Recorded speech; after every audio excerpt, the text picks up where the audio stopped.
Everybody has their weak sides. Let's say things they're embarrassed about. When I first started going to the gym, I was like, how old was I in 1985? 23. And I think I weighed 135 pounds and I was 5'6" 1, very, very thin. I write 27-inch waist, something like that. And I smoked like mad and I drank too much, like I wasn't in good shape.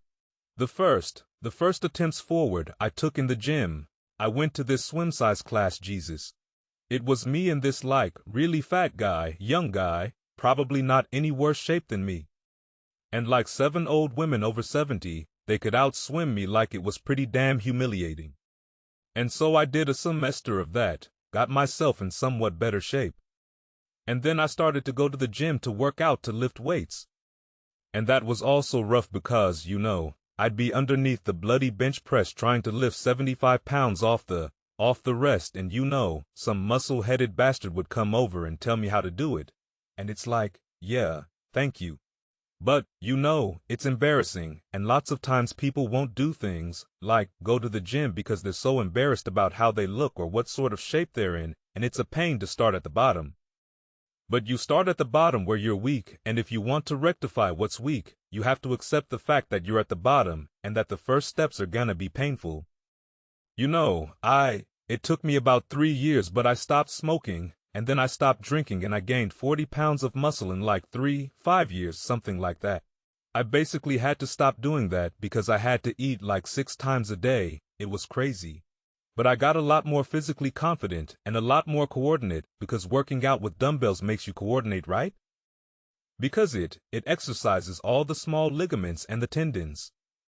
And so my lower body in particular got a lot more coordinate. Then I could dance. So that was better when I was going out dancing because I did a lot of that in graduate school. But the point of all this is, if you're gonna rectify your weaknesses, you have to admit your insufficiency to your own shame. Now, if the gap between you and your ideal is so great that it paralyzes you, you shrink that right, set your ambitions, even if you are uncertain about what they should be. The better ambitions have to do with the development of character and ability rather than status and power. Status you can lose, you carry character with you wherever you go.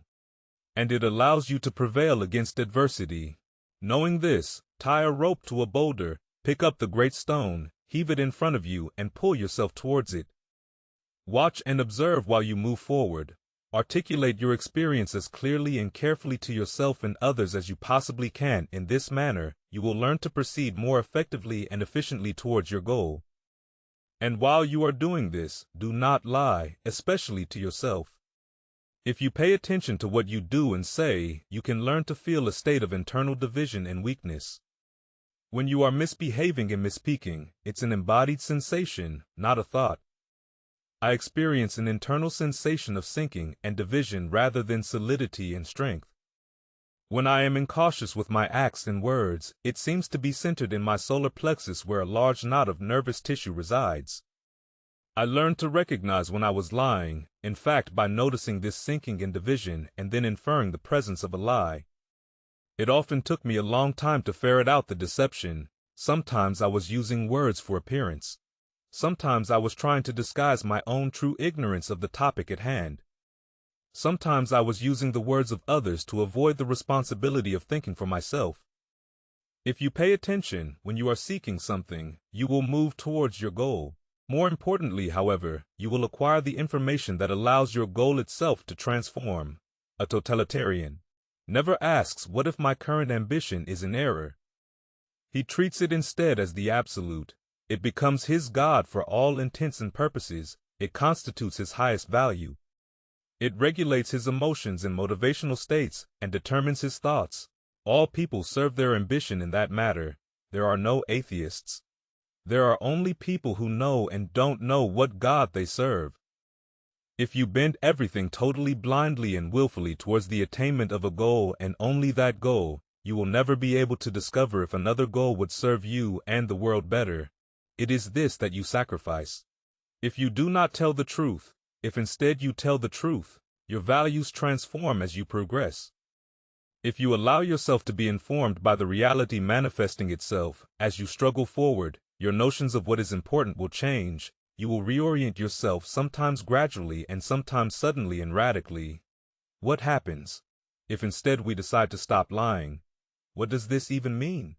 We are limited in our knowledge. After all, we must make decisions here and now, even though the best means and the best goals can never be discerned with certainty. An aim and ambition provides the structure necessary for action. An aim provides a destination, a point of contrast against the present, and a framework within which all things can be evaluated. An aim defines progress and makes such progress exciting. An aim reduces anxiety because if you have no aim, everything can mean anything or nothing.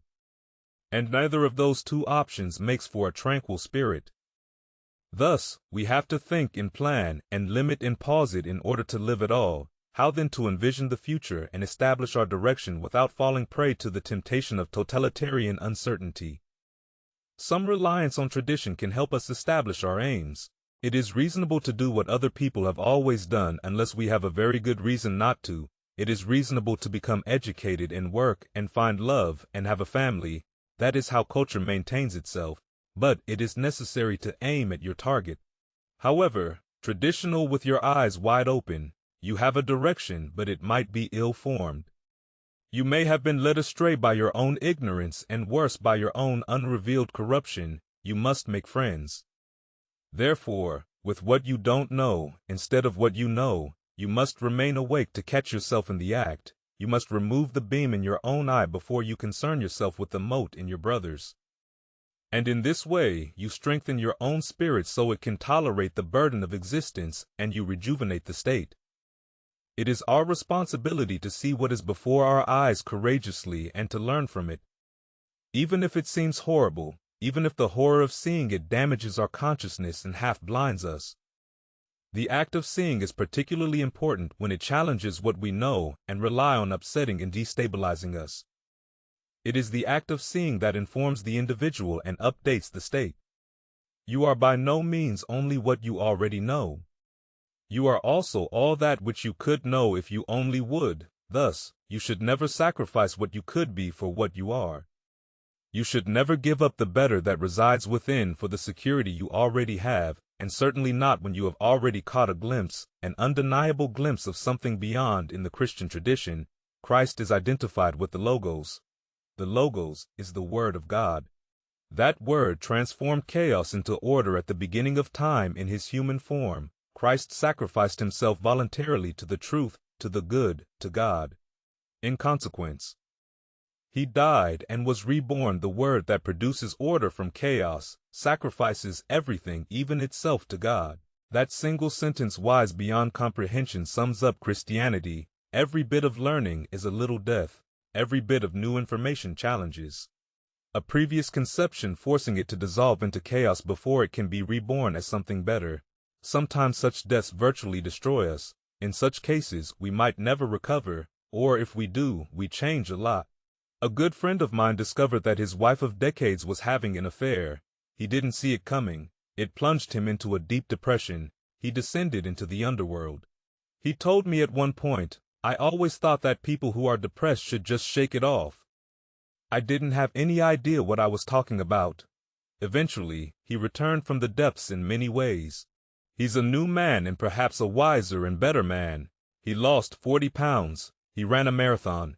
He traveled to Africa and climbed Mount Kilimanjaro. He chose rebirth over descent into hell. Imagine you go to engineering school because that is what your parents desire, but it is not what you want, working at cross purposes to your own wishes. You will find yourself unmotivated and failing. You will struggle to concentrate and discipline yourself, but it will not work. Your soul will reject the tyranny of your will. How else could that be said? Why are you complying? You may not want to disappoint your parents, although if you fail, you will do exactly that. You may lack the courage for the conflict necessary to free yourself. You may not want to sacrifice your childish belief in parental omniscience, wishing devoutly to continue believing that there is someone who knows you better than you know yourself, and who also knows all about the world. You want to be shielded in this manner from the stark existential aloneness of individual being and its attendant responsibility. This is all very common and understandable, but you suffer because you are truly not meant to be an engineer. One day you have had enough, you drop out, you disappoint your parents, you learn to live with that, you consult only yourself, even though that means you must rely on your own decisions. You take a philosophy degree, you accept the burden of your own mistakes. You become your own person by rejecting your father's vision, you develop your own, and then as your parents age, you become adult enough to be there for them. When they come to need you, they win too. But both victories had to be purchased at the cost of the conflict engendered by your truth. As Matthew 1034 has it, citing Christ emphasizing the role of the spoken truth. Think not that I have come to send peace on earth. I came not to send peace but a sword as you continue to live in accordance with the truth. As it reveals itself to you, you will have to accept and deal with the conflicts that mode of being will generate. If you do so, you will continue to mature and become more responsible in small ways. Don't underestimate their importance, and in large, you will ever more closely approach your newer and more wisely formulated goals and become even wiser in their formulation. When you discover and rectify your inevitable errors, your conception of what is important will become more and more appropriate as you incorporate the wisdom of your experience. You will quit wildly oscillating and walk ever more directly towards the good. A good you could never have comprehended if you had insisted, despite all evidence, that you were right, absolutely right. At the beginning, if existence is good, then the clearest and cleanest and most correct relationship with it is also good. If existence is not good, by contrast, you're lost, nothing will save you. Certainly not the petty rebellions, murky thinking, and obscurantist blindness that constitute deceit is existence good. You have to take a terrible risk to find out, live in truth or live in deceit, face the consequences and draw your conclusions. This is the act of faith whose necessity was insisted upon by the Danish philosopher Kierkegaard. You cannot know ahead of time. Even a good example is insufficient for proof. Given the differences between individuals, the success of a good example can always be attributed to luck. Thus, you have to risk your particular individual life to find out. It is this risk that the ancients described as the sacrifice of personal will to the will of God. It is not an act of submission, at least as submission is currently understood. It is an act of courage. It is faith that the wind will blow your ship to a new and better port. It is the faith that being can be corrected by becoming. It is the spirit of exploration itself. Perhaps it is better to conceptualize it this way. Everyone needs a concrete specific goal, an ambition, and a purpose to limit chaos and make intelligible sense of his or her life. But all such concrete goals can and should be subordinated to what might be considered a meta-goal, which is a way of approaching and formulating goals themselves. The meta-goal could be live in truth. This means act diligently towards some well-articulated, defined, and temporary end. Make your criteria for failure and success timely and clear, at least for yourself, and even better if others can understand what you are doing and evaluate it with you while doing so. However, allow the world and your spirit to unfold as they will while you act out and articulate the truth. This is both pragmatic ambition and the most courageous of faiths.